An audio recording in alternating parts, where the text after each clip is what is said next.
Visakha GVMC Gandhi విగ్రహం వద్ద రైతులు ఆందోళన చేపట్టారు. రైల్వే జోన్ను కేటాయించామని చెప్తున్న భూముల్లోని జీడి మామిడి తోటల్లో ఇప్పటికే వ్యవసాయం చేస్తున్నామని రైతులు తెలిపారు. ఈ క్రమంలో జీవీఎంసీ అధికారులు భూములను స్వాధీనం చేసుకుని గోడ నిర్మించారని ఆగ్రహం వ్యక్తం చేశారు. రిజర్వాయర్ వాటర్ బాడీ ఏరియాగా రెవెన్యూ అధికారులే పత్రాలు ఇచ్చారని, ఇప్పుడు అక్కడ రైల్వే జోన్ లాంటి భారీ నిర్మాణాలను ఎలా అనుమతిస్తారని రైతులు మండిపడుతున్నారు. దీనిపై మరింత సమాచారం మా ప్రతినిధి నాయుడు అందిస్తారు. రాష్ట్ర ప్రభుత్వం ఏదైతే రైల్వే జోన్ కేటాయించామని చెప్తున్నటువంటి భూమి ఇప్పుడు వివాదంగా మారింది. ఆ భూమిలో ఉన్నటువంటి రైతులు గతంలో మాకు పట్టాలు ఇచ్చారు, ఇప్పటికీ ఆ భూముల్లో మేమే ఉన్నాం. ప్రభుత్వం ఈ మధ్య కాలంలోనే అక్రమంగా అక్కడ ఉన్నటువంటి షెడ్లు కానీ అన్నింటినీ తొలగించి స్వాధీనం చేసుకుంది.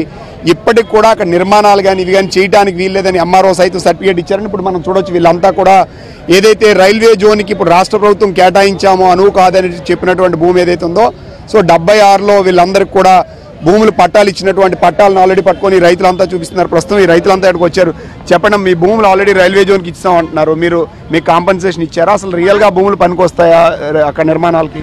అది నిర్మాణాలకి పనికొస్తాయంటే మేము అక్కడ కనీసం బోరింగ్ తీయండి వ్యవసాయం చేసుకుంటామంటే అది వాటర్ క్యాచ్మెంట్ ఏరియా పనికిరాదు అన్నోళ్ళు ఈ రోజు నిర్మాణం కోసం భూములు ఇచ్చేస్తున్నారండి రైల్వే వాళ్ళకంటే.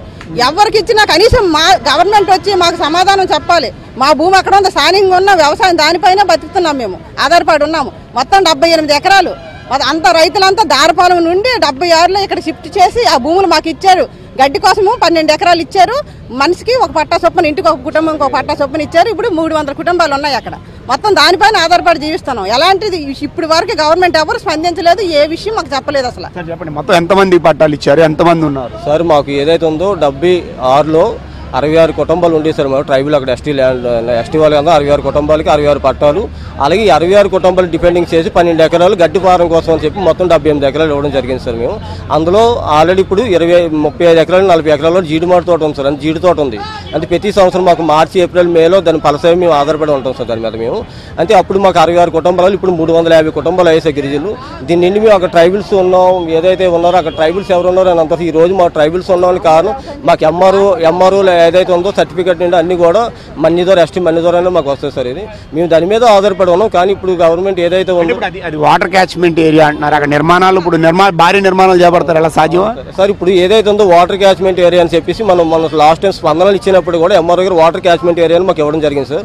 ఆ లెటర్ కూడా మా దగ్గర ఉంది సార్. ఇది వాటర్ క్యాచ్మెంట్ ఏరియా, అక్కడ ఎంతో మంది వాటర్ మీద డిపెండ్ అయ్యి ఆ మంచినీళ్ళ కోసం డిపెండ్ అయ్యిందని ఈ రోజు రైల్వే వాళ్ళకి ఎలాగేస్తున్నారు అనేది మా ఆందోళన సార్. ఇది వీళ్ళు ఇప్పుడు గవర్నమెంట్ ఏదైతే ఉందో అది అంతా మీ ఇంత ముందు నుండి కూడా మేము దాని మీద ఆధారపడి ఉన్నాం. ఇందిరాగాంధీ నుండి వచ్చినప్పుడు మేము ఆధారపడి ఉన్నాం.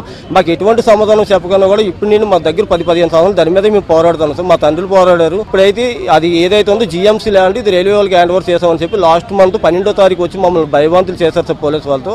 మా గ్రామ ప్రజలందరూ కూడా వెళ్ళి అడ్డుకున్నా సరే మమ్మల్ని చాలా ఇబ్బందులు పెట్టారు. దీని మీద మేము అధికారులకు ఇచ్చాం సార్, రాజకీయ నాయకులు కూడా మేము చాలా మందికి ఇచ్చాం సార్. ఇది కోర్టులో కూడా కేసు ఉంది సార్ దీని మీద.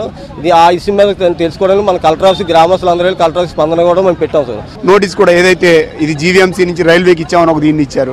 సో ఎలా చూస్తారు ఇప్పుడు రైతులు ఇక్కడ ఎంతమంది ఉన్నారు, వీళ్ళందరూ నేరుగా చెప్తున్నారు.